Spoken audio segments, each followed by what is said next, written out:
dynamo phone Jim.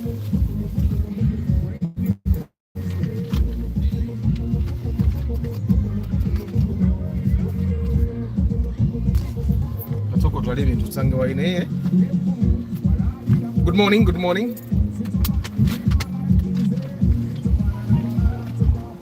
Joshua, how are you? Nelson, good morning, Earth and Car lovers. Remember, yeah, we got the badge because like and share, like and share.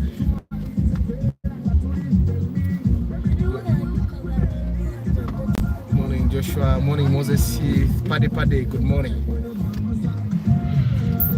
Today, I want to talk about something that is very, very important in our culture that I think we need to change. Something that we need to change. We need to have a cultural shift for generation what we've been doing between and I think it's very important. Today it's a very short broadcast. I have a performance, I have a show.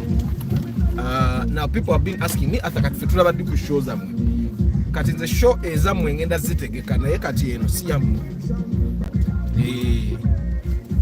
I have a show today. I also have a pre-purchase inspection. Katigenda kwasaganya bya mirundi esatu ebiri. So,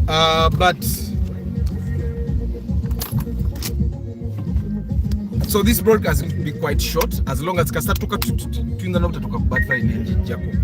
But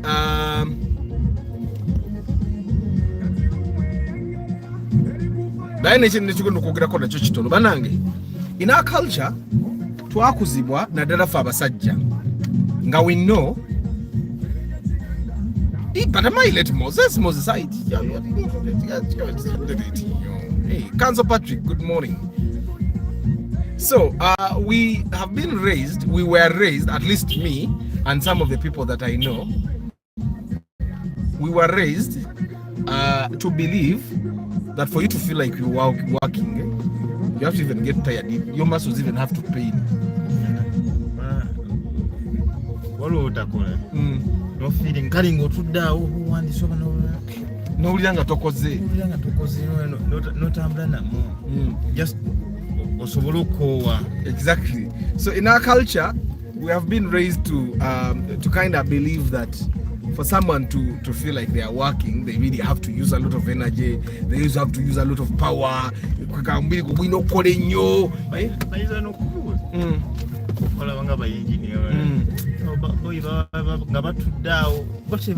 Exactly. Like the engineers. Let's say like the engineer bera walinga supervising singa no kola ku site. Nenga bano bapota baga ma engineer atula butuzawo yetakola. It's a very bad thing that yesterday we were talking about, and I thought maybe we should talk about it. And you know, onemoroka yajitomeza dojira munsonda. Ojira baba judde fira. Yonna n'oluda luna lujudde fira.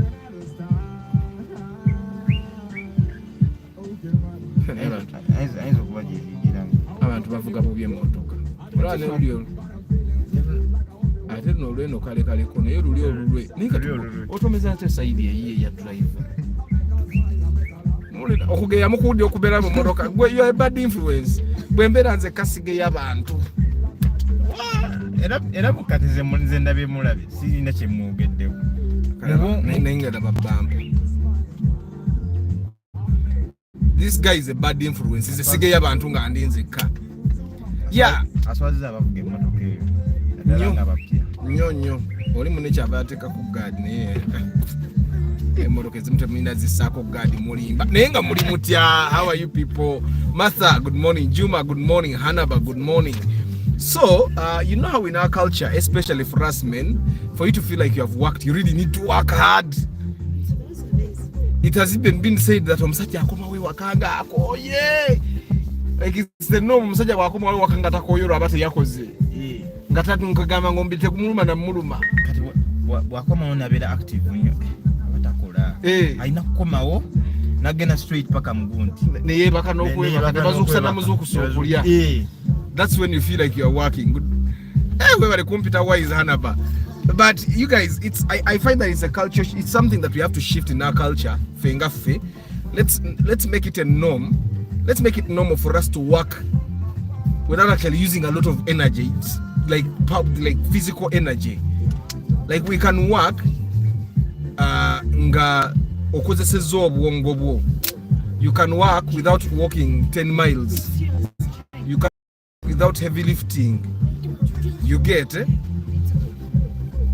I find that it's something that we should it's something that we can do. It's something that we should get used to. It's okay to not use all your physical energy. You get, like, for example, me, I'm an artist, and it's only recent that sometimes it comes to me that, okay, Arthur, you do a live broadcast and you have worked. I do a live broadcast every morning, and that live broadcast is work. You get it? Had never dawned to me that, okay, Arthur, now this is also work. It feels like, okay, because I've done, like, by doing this live broadcast, I've already done an hour every day. You get? So, like, sometimes I think it's our culture. Nzene makanika atabunye oil simuwa motoka yange kujikola abatalina mirimu chairman Zak jukira oli yagamba nyo bamuyita ki ennaku zino muva tetukoze lihaso mujja ne mugenda kati ku show kati ngajjukira zile ennaku ezokupatikana. By the way, Zak, I'll give you an example. Back in the day, nga sinatongosa technology wangu manyinze ku Dynamo ebintu nzize mbirongosa. I've been refining stuff. I remember around 2015 we would rehearse. We would do the same number of productions that we do now, but we would rehearse like it's nobody business. We would come for rehearsals. It doesn't matter what time. We would come in the morning and leave at midnight. Nengera production imbi. We would go to the stage and the shows would be bad.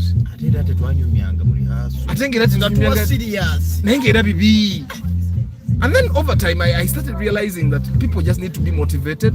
People just need to put in the work before. And then when they come, they work for a few. Right now, we rehearse for 2-3 hours and we go home. But our productions are refined. They are nice. Like it doesn't. I think sometimes you just need to have people that are motivated enough to kind of work. You need to have people that know what they are doing, people that are experienced, and they will not need to heavy lift. You get, like chairman Zak nze nolaba ku makanika wange bamakanika bange anyway nze bamakanika abankanikire motoka tebaddugala toyinza namusanga enjala ziddugala oyiro because nze njagala bantu bakanikisa bwongo. I want people that work with their brains, because omuntu wabanga buli kiseera kati, for example, wabanga buli kiseera, let me mute you for just a minute.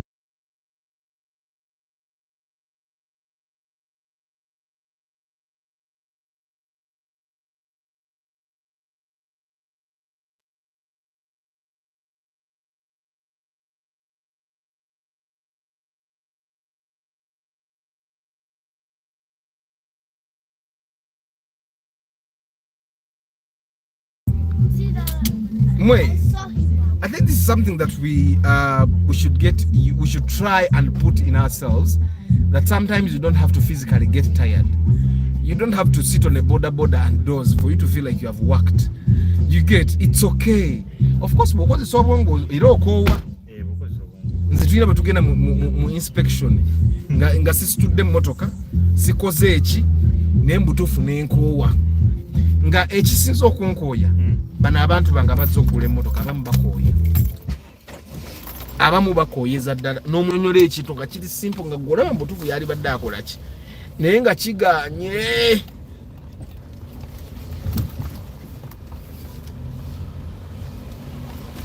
Mwabagula ennamba nengera Primo UBD yonna eringa gyasiibya ku miggo eringa yange UAM erabika bubi yonna. Bampa hiyo bagigattagatta ate kati awo wayulise weewamu bampa weeyulikaawo manya gye bagigatta ewalala wangi naye baba gyamuwalira kyo tugenda muwulira naye tuyitewa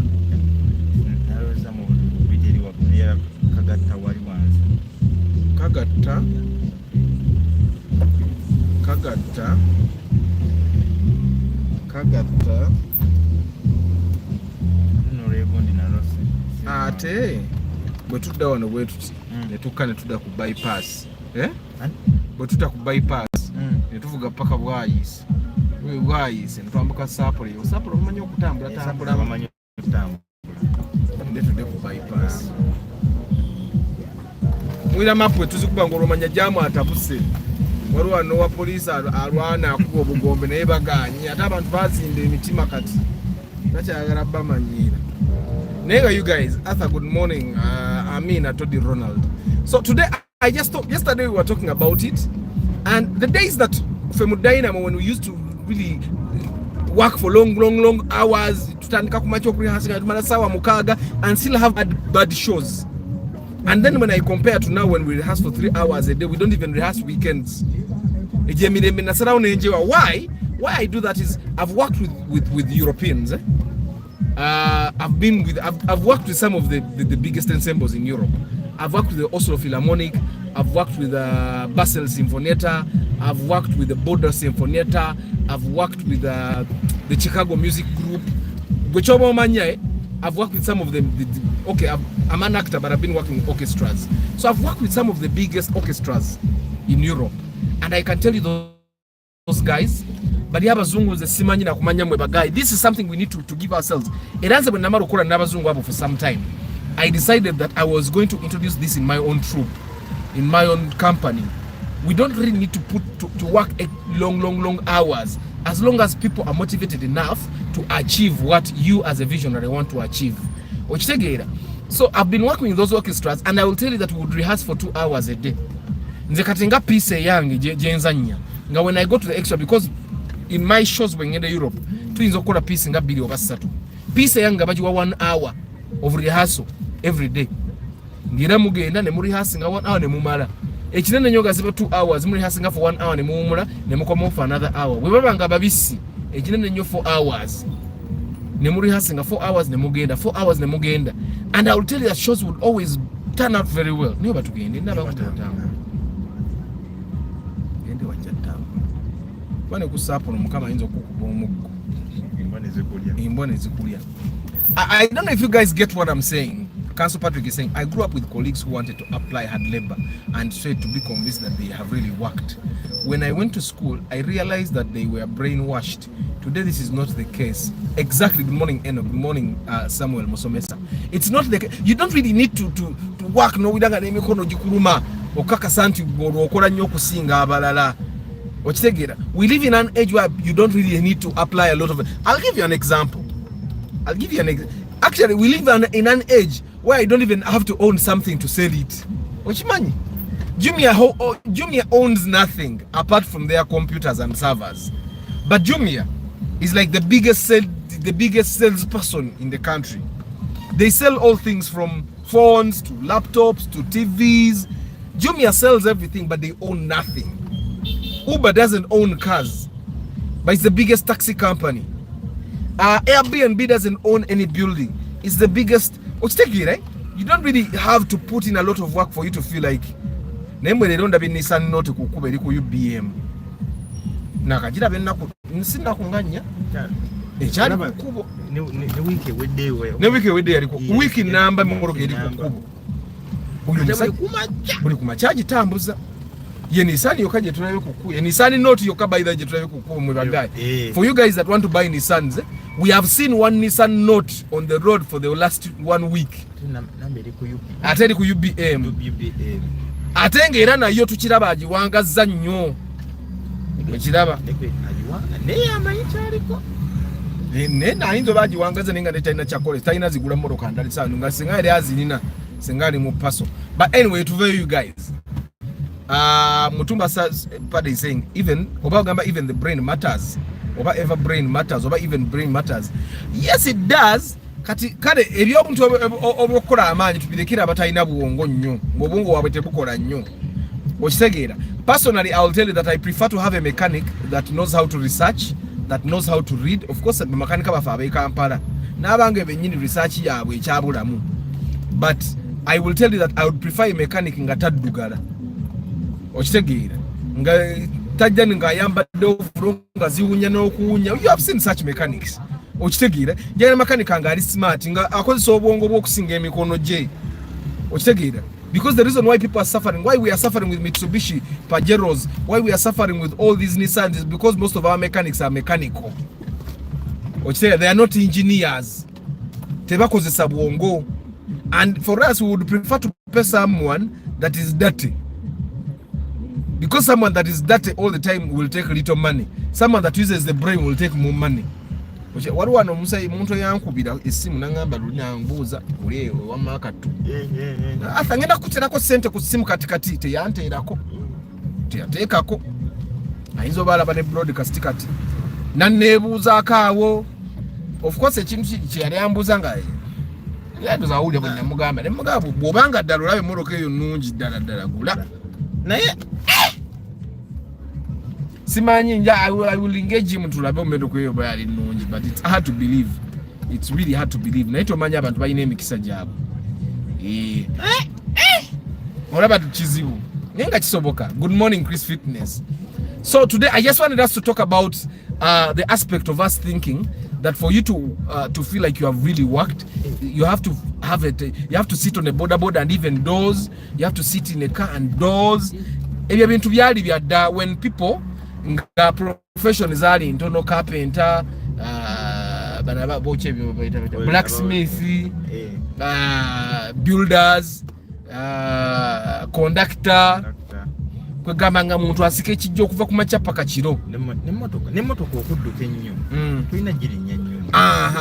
And I tell people emmotoka tolina girinnya nnyo okudduka, osobola girinnya and it progresses. Newesanga oli mu kinana ng'oli wansi wa 1000 revs per minute.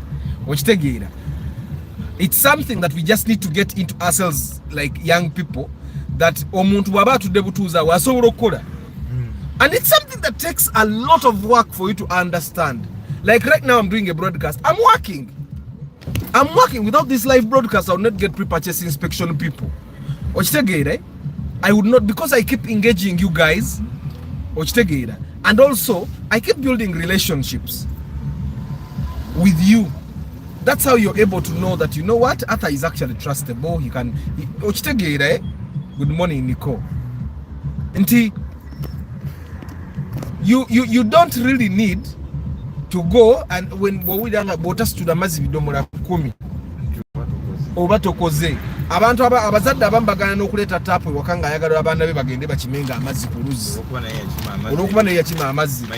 It also goes back to us wanting our kids to suffer because we suffered. I've seen parents, by the way. There is a sheikh I saw nga preaching nga agamba abantu nti abaana mu bazaale abatasoma tetuliiwo. It reminds me of the concept of labor intensive technology. Oluzungu lungi nnyo binyonyo ebize mu luzungu olufuutifuuti. Doctor. Ndi doctor naye si doctor wa luzungu. Ngenda ba doctor wa katemba na marketing. Labor intensive technology. Nissan Note is reliable, used for Uber in Nairobi. Nairobi. Hey, Lucky Mose, you guys forget that we can't compare ourselves to Kenya. First of all, we are landlocked. The spare that goes to Nairobi pays tax in only Kenya. The spare that comes to Uganda pays tax in Kenya and here. Thank you, one. It is 60%. Yes, exactly. I take spare for one. Wabei nyo. So that's something that you should not ignore. That's why probably Nissans are very popular in Kenya and they are not very popular here. Kati Mose, I will tell you, tuakaraba Nissan Note emu for the past 1 week. One Nissan Note. And Mark, you will pay attention to those cars. Tubanga bebazitumye. Nissan Note tuakaraba emu e Kampala for the past. Of course, kalife wetuvugira. So, and I'm not saying that those Nissans are not reliable. They are just not for Ugandan roads. Tuakaraba Nissan Note emu ngeri consistent. I think eri ku UBM. Yateekako ne gaadi oba alowooza gaadi ziprotectinga tegenda tuka kulevo nga gaadi zeetaaga okukola tejja tuukayo.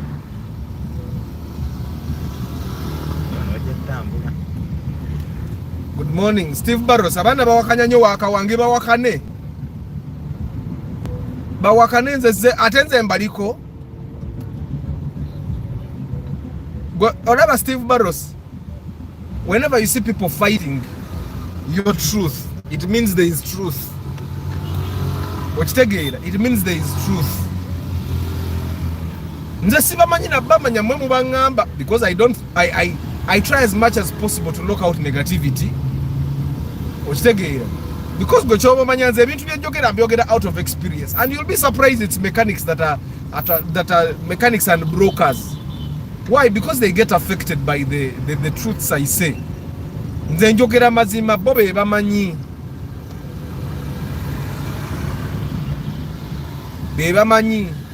For example, there's a guy that used to do what?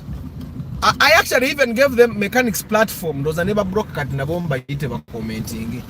And guys are getting business from my channel. Seriously, if you go to the TikTok post I made where I called mechanics to come and post what they do, and you go to the comments, you will realize that they are getting clients off my thing. Me, I there is nothing I lie about because sina chenonya. Sina chenonya. Good morning, Deep in Coffee. Arthur, in Uganda, we have failed to embrace technology. We have a poor mindset that to the extent we have been compelled to use a lot of effort using hand hose, hand weeding. Exactly. Me, I believe that we can actually transform that as the young generation, because you can actually change it. You can actually change it. You can transform the way you work. The way we work. The way we work. Of course, the first thing you're going to do if you want to not use a lot of energy, you don't really have to do everything, is building teams, making sure you have teams.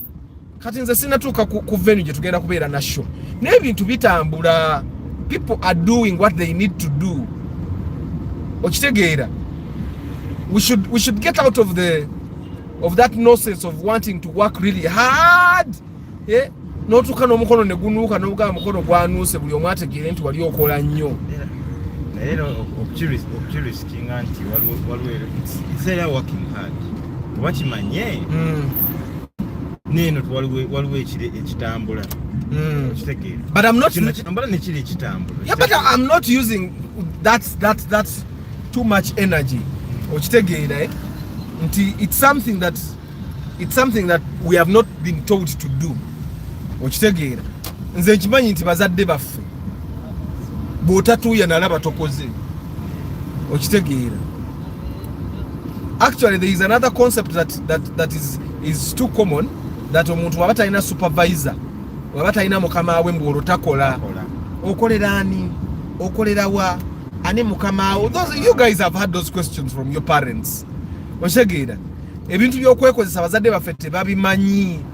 Boba akula in an era where you needed to go and work for someone else for you to feel like you're working, for someone to actually tell you for you to feel like you're actually working.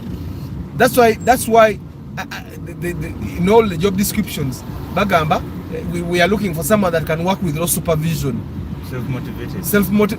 But like, people are supposed to be self-motivated. Please introduce that guy in the background. Oh no, oyagala kuintroducinga naye kamera yange tekyukayo.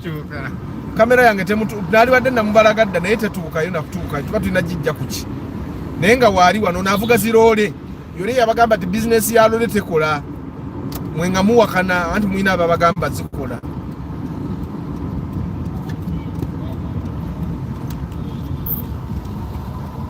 Not all parents. Some parents are well educated and exposed. Bebatono jeke. Bebatono no. We need to live by the reality jeke. Abazadde abali exposed bebatono ennyo. Nature educated tukive kwali abali educated. Naye ng'era awulira olina kutuuyana nga tebali exposed nga ye awulira okakasa nti okola olina okuba nga oyogera naye ku ssimu n'osumagira ewasuma bambi okola nnyo. Kati nze jjajja alina lwankubira essimu ne pretendinga nti nkooye nnyo ate asobole okuwulira nti nkola. yemuli na bere satisfied bambi akola akoye nnyo kubanga bw'ota kikole bw'otyo ajja kulowooza oli Kampala mu muzannyo. Good morning Jackie. Ono omwami mujja mumanya musomesa mujja mumanya. We need to take that out of our system. Kati mulabanga abaana ba boda atula ku stage ne yeebakamu. Kati abamulaba nga yeebase babeera ku stage nga beebase. Kati waliwo kati ewaffe eyo ababoda basanga ekiro ssaawa mukaaga nga bali ku stage. Kino tuli mu kyalo jjukira kitegeera. Kiro mayiro 3. Naye ali ku stage ssaawa eyo kati n'ogamba ayagala abantu gambe munanga akola n'ekiro tava ku stage abeera awo kane weebuuza lwaki. And I think this practice eyo abataxi baagisooka ebibaluwa nti avuga okuva ssaawa 12 paka ssaawa 5 taxi n'agivaamu n'agiwa munne. They did this thing. It's not intended, but in a way bo baakowa okwebonyaabonya. Noli naye n'agivuga paka 11 n'agiwa munne. Nina omukyala gwe nayogera naye mu Advent Mutimbi namubuuza emikolo gisinga nga gibeerayo Saturday nagamba olaba kituufu gibeerayo ku Saturday naye ojja weetegereza era abatimbi abalala nti ffe tetukola ku Saturday natukola kitegeera naye ne bali abakola buli lunaku babba oku Saturday aba Advent terikola ali bitandika Friday ekiro kitegeera naye era somewhere somehow babeera on the same level ne bali abakola buli lunaku ng'ate ku Saturday okusinga emikolo tebakola. Ono akubuuza lwaki abantu bakyavuga Diana Toyota Diana anti Diana teri reliable kati gwe wakaba Diana mmeka nga sisi 2,000 oba 1,000 nga 2,000 oba 1,500 nga ziri nga nkadde nino wanatambula kwane naye wakwata bubi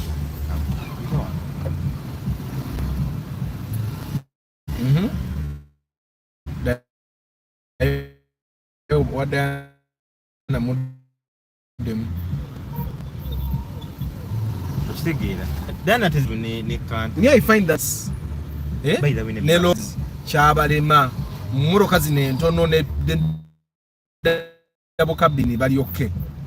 Naye when we come to those hard kuba kimanye jukire Uganda teeka libeera nti emmotoka esula ttani 2 etugitika ttani 5 kati ndowooza zo tezirina endurance eyo tezirina. Arthur, about the issue of mechanics to be licensed, what's your take? You have to be, I think they should be licensed, by the way, but it's going to be a tricky thing. Majority of the mechanics don't even have formal education anywhere. They have learned on the job. So how are you going to license someone that doesn't need qualifications? Licensing is easier for people that actually have performing arts. It's an open market. So there is no way you're going to come and say to give a license or government ate government ya femujimanyi ekyo byo tebisobola nebye sobola bijiremye ngejambi eta sobola. I find that it's going to be a very hard thing to get licenses for mechanics working because most of the people they learn on the job and the people that have actually gone to school for those things ate bote bamanyi the I find that licenses are very good. It's a very good move, but it works. It will take a very long time for it to work because how do you license a senior or kid?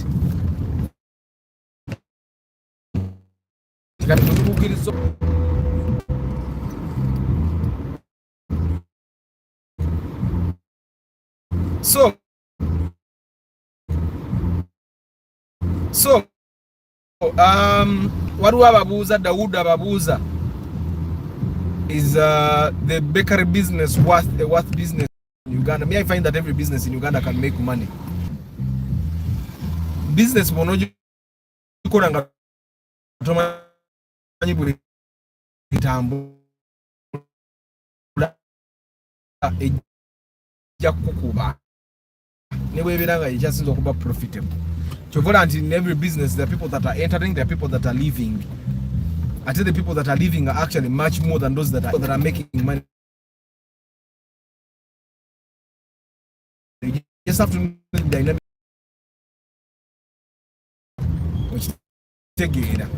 And then you'll make money. Like for us, we just want good bread. If you have good bread and treat us well, kachitegeza, there are many mfayo.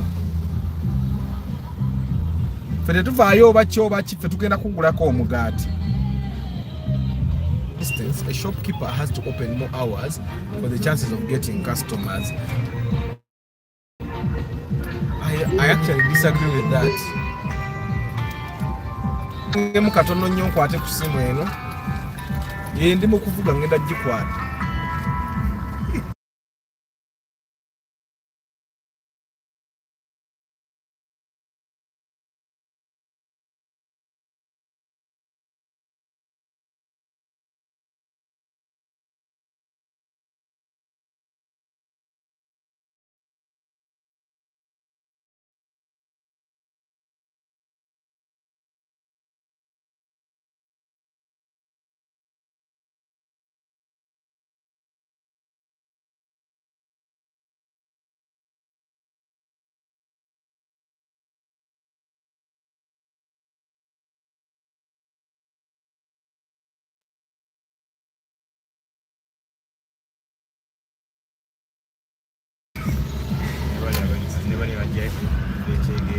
Sorry guys. Kakati and burdens to the comment.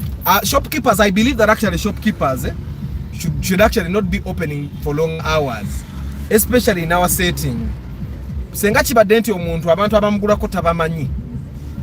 The ideal thing is to actually have a CRM in every business.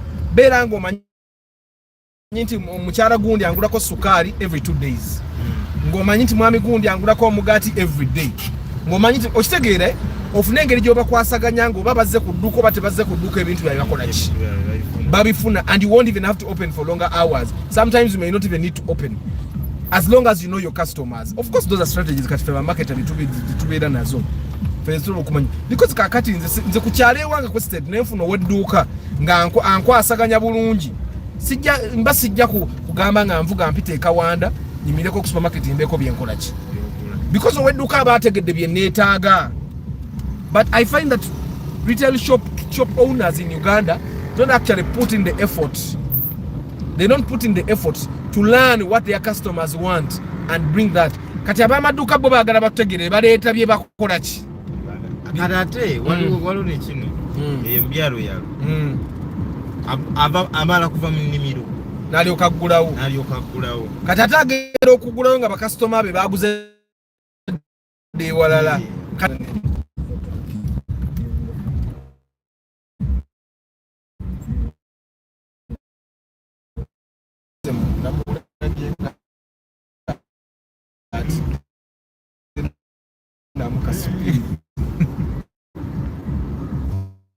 Arthur,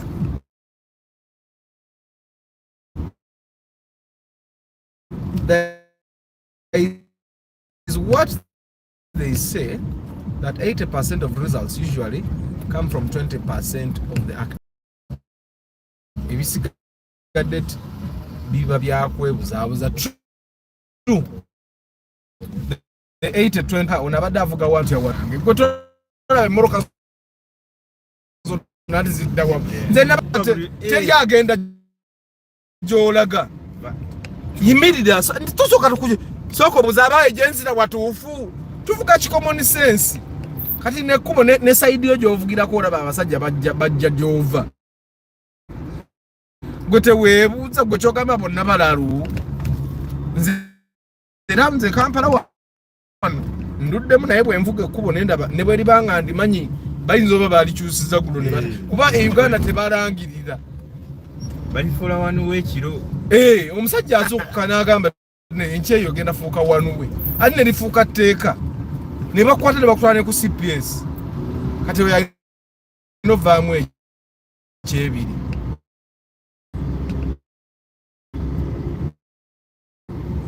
Subaru ndwadde entokota yayo ndwadde kati njiwulidde. The 80-20 rule guys, simanyi oba mwali mugiwuliddeko. 20% of your customers, 20% of your customers in your business, 20% of your customers give you all the revenue for your the other 80 bagatako bugasi.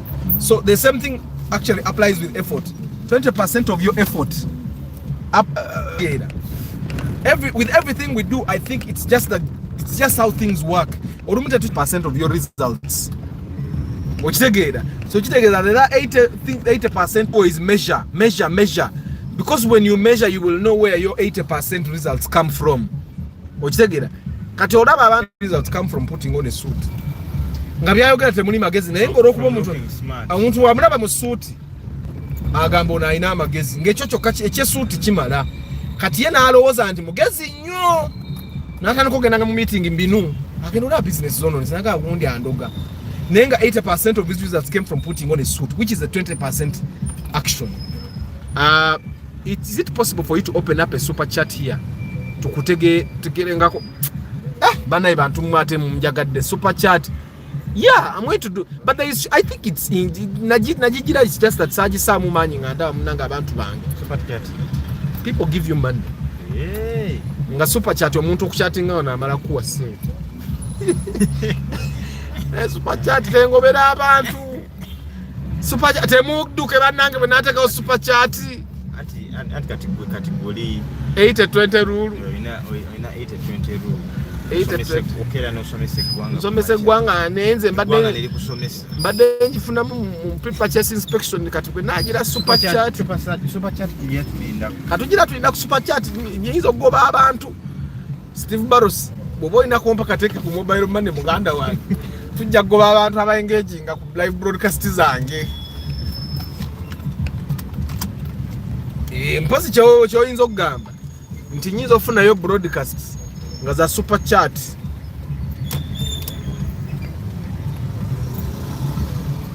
Waba wa taxi avuga nomulabira ddala nga is fresh on the road.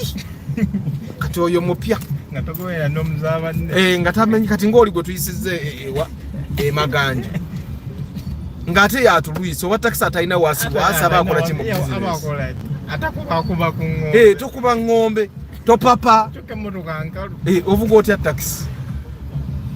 Bakery business is worthy if you deliver to customers. Exactly.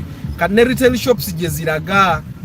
Why are they going there? Because inze tugenda tuke waka nga tuspending omutwalo nga gumu n'ekitundu kwebiri mukubo sicho every day. Kitegeeza senga tubadde n'omuntu wa retail shop kwalo nga asobola tu ebintu yani badde fa tukolamu ekyebiri buli lunaku okiraba naye tubigula mukubo because olumu tukimanyi mukubo erije tulaga tujinza n'obutabikola ki tuyinza obutabisangayo kubanga abamaduuka geeri ewaffe bo bagula bye baagala ekimusanyusa kya gundi supplier amukwata obulungi gwagulako kagula bantu bye baagala. Kati mama banu would rather I stop 4 times on the road agule byakola ki agule byayagala. That's the thing that people haven't tebetaaga nakola nnyo ogulawo n'omulyango gumu because oba wakozedde emitwalo nga 7 from the people bokola delivery. Every business kati jeraga chovola jumi yekola sente okiraba tikano kakwano ko kano nabadde tekagula kintu waraka jumi ya ebi electronics zonna jumi ya toina ndo omugamba nti wali yawo je babitunda byagula ku jumi ya because jumi emuletera ebintu ate asobola no bizayo bwe bigana ne bamuwe ebidalo kitegeera kati jumi ya wetuuse nemwe ntutuse wemba sibulira nabagambe nyina performance olwaleero si yamwe eyamwe ejja kujja. Others can still comment even without tokenizing you. Oh, I'm going to do it. Steve Barros.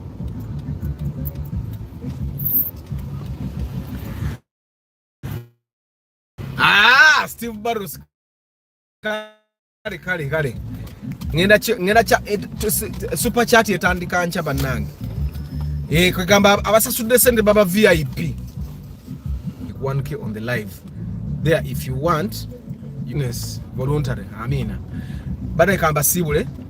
Nyenente manyanga dynamo twachikuba. Tukube emizanye esatu kweno lunaku. Full length hours bidi. Ate. Mukuru. extension eri mu butu gijjemu nkimanyi obedda bagibuuza bandi bubi twala yine mixer neyo computer egenda kukola projector then ne boom ziri wali emabega ku dashboard y'emabega nga bwensiibula abantu wangi ekya enki eri mu office erina okuba nkupozi nga mebo yagijjeeyo mu classroom terimu